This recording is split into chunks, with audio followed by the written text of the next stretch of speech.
One of my favorite TV shows to watch on TV, and I'm sure you've seen it or at least you've heard of it, about it from your neighbors and your friends or coworkers, is Shark Tank. Shark Tank is where we have these small businessmen and women that have a business maybe in the garage. It's an upcoming business, and they go to these millionaires in the Shark Tank, and they try to get a loan or get them to come on board with the business and grow that business and take it nationally and possibly internationally. And some of the people on that show have gone on to create some great businesses, even though they started off as a small business. You watch the show, you're thinking, you know, I've got the number one idea that would make $1 million. I know this is a great idea. Or I'm making fishing lures in the back shed right now, and I know I can sell fishing lures here in the state of Florida. How do I start my own business, starting a small business? Or if you're even in a small business, how do you maintain it? How do you grow it? Because you've got to make constant changes. Let's get an update on that because we just wrapped up Small Business Week. It was May 5th through the 11th. We have a small business expert on the line with us from the CERTA Group. We've talked to the CERTA Group in the past.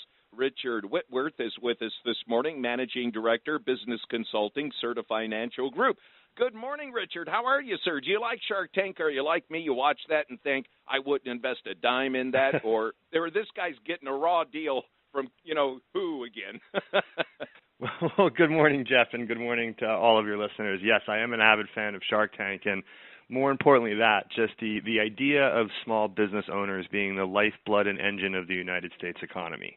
When over 99% of all businesses in the U.S. are classified as small businesses and defining that as under 500 employees, and with over 60% of all private sector hiring since 2010 occurring within that small business sector, I just think that it's spectacular how men and women on Main Street across the United States are engaging customers and clients and suppliers to drive economic growth and, more importantly, benefit to those people who utilize those services and products. So people are at home watching this TV show, and I'm glad you're a fan as well.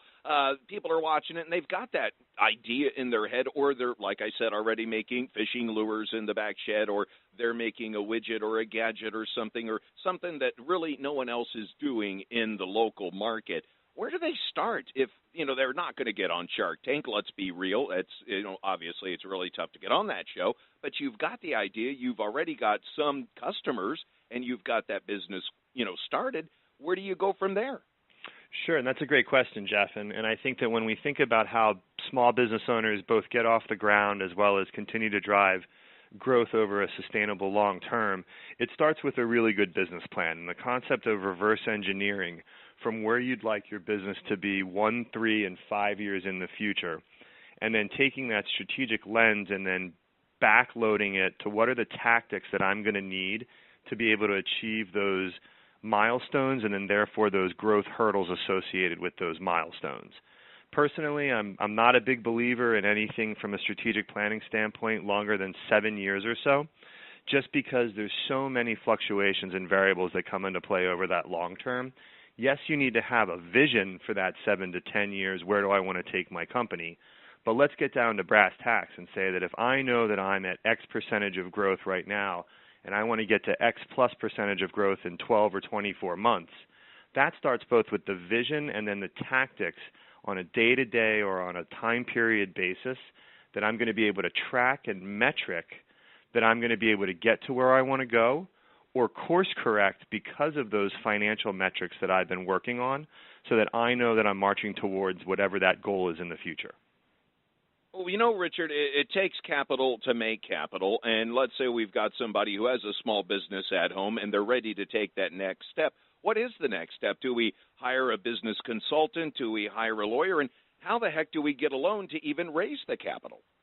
Sure. So the first thing that I really, believe is that be incorporated. The concept of a sole proprietorship versus an S, LLC, or C Corp is really one of the first decisions that a small business owner needs to make. And to that point, incorporate.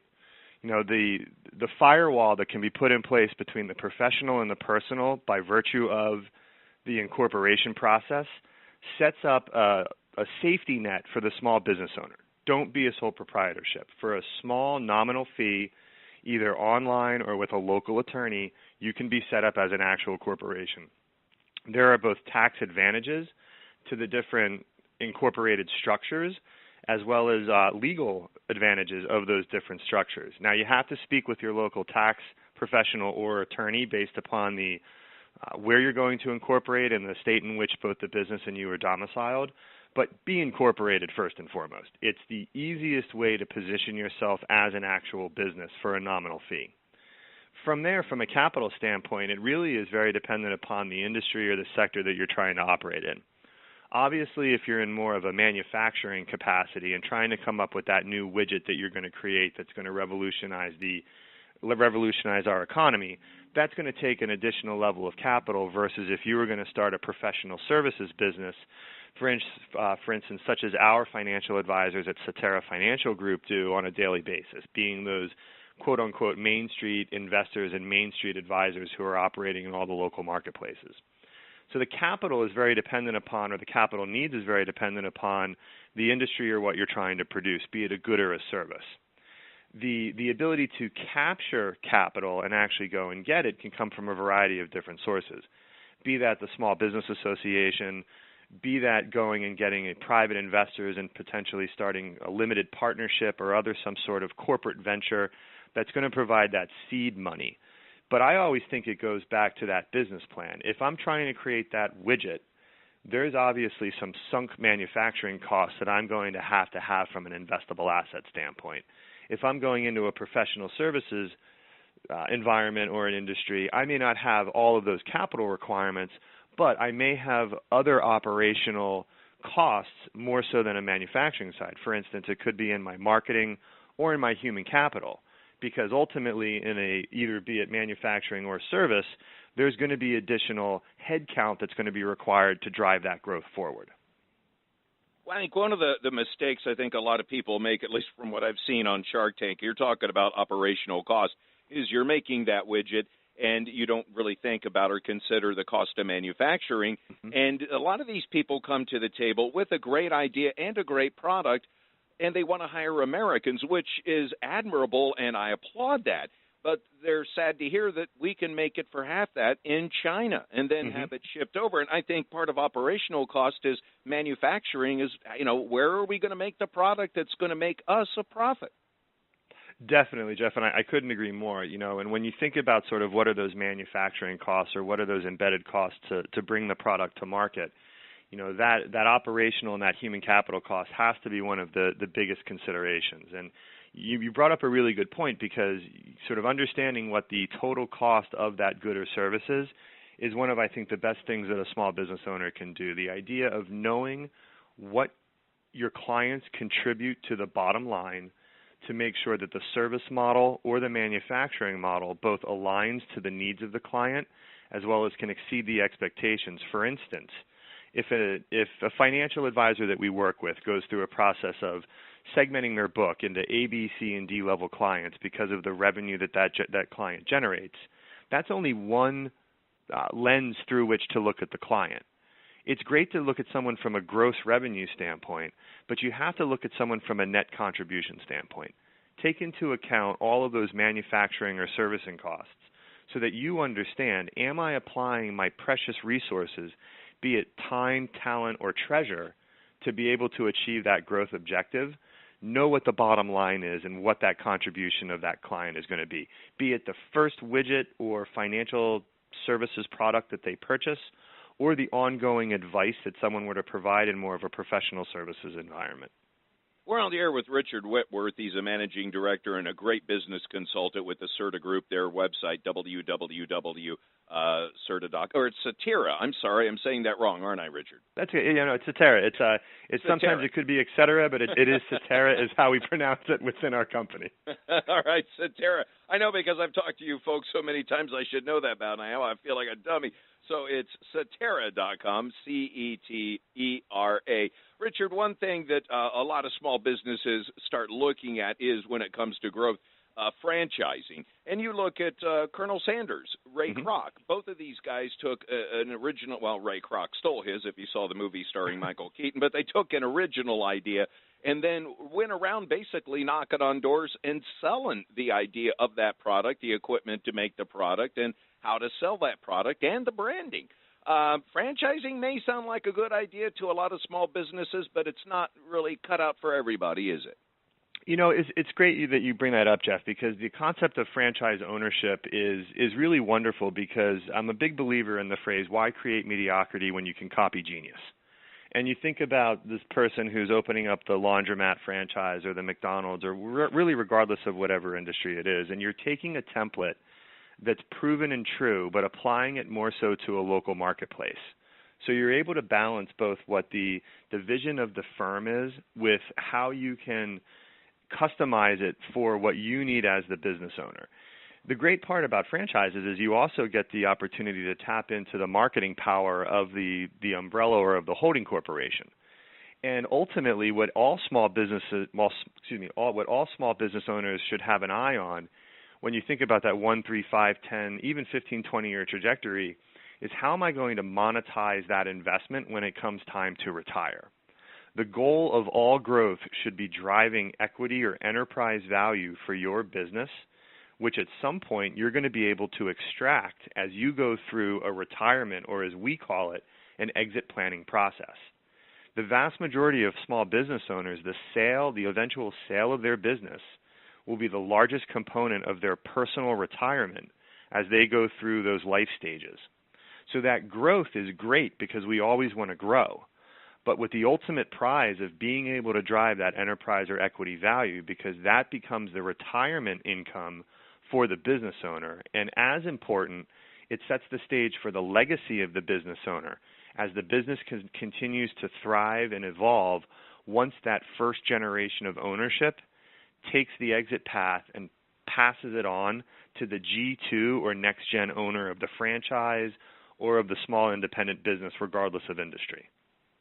Richard, unfortunately, we're running short on time, and we have so much to talk about, growing your brand, social media, using that. But something that I did want to make sure I brought up with you is a trend we're seeing nowadays is more and more small businesses that are run by older adults. And we're talking people that are about 55 that just lost their job, or the job is being phased out because of technology. It's tough out there to find a job nowadays if you're 55 or older, and that's unfortunate because they still got a lot of good work left in them. So we have a lot of elderly, and 55 to me is not elderly, trust me, but we have a lot of older folks that are saying, okay, I got to make ends meet. I've had this idea. I want to start a small business. How tough is it for an older American compared to a millennial to come out and start their own business? That's a great question, Jeff. And when we think about sort of new business formation and what age brackets tend to form new businesses, there's actually a lot of evidence that points to people in the 55-plus age bracket are generating new businesses almost to the degree to which millennials are. There's no monopoly on good ideas. All you need is the conviction and the energy and the vision to take your business from where it is today to where it wants to be. I think that when we think about the baby boom generation in terms of business formation and new business formation, what they're bringing to the table is a wealth of decades of experience and also a willingness to learn new ideas and engage new media in different ways to be able to drive and propel the business forward. I mean, think about it. The vast majority of clients in a professional services business are within 10 years of the principal of that business. You grow up with your clients in your business, basically. So as a 55-plus person is thinking about how am I going to recreate myself in this new gig economy or come up with a new business idea, think first and foremost about what you need, what your contemporaries and peers are coming to you and asking about and thinking about, and then be creative. It doesn't take much more than a quick Google or an internet search to find different ways where you can carve out a niche market in the local area where you are, or even more in a broad regional or national strategy. The best part about the United States economy right now is that there is a wealth of opportunity for people to carve out that niche and come up with that new Shark Tankable idea be it if it makes it off the ground through episode 1 or to the finals where you're getting the check cut from Mark Cuban or someone else. The idea is that you have it within you to be able to find what that business need is in your local marketplace and then fill that niche. Okay, Richard, we are up on a clock here, and I'm sorry we're out of time, and we still need to talk about growing your brand in social media. I'm going to leave an open invitation for you to rejoin us, and we can talk more about small business in the future if you'd like. I mean, your wealth of knowledge and great information we're getting from the folks at Cetera, so I appreciate your time this morning, and I'm sorry we did run out of time. That's okay, Jeff. Thank you so much for the opportunity. I would definitely welcome chatting with you in the future. This is a great topic and a great growth engine for all of us, and we have a vested interest in making sure that all Americans are able to achieve their business objectives and their own personal financial objectives.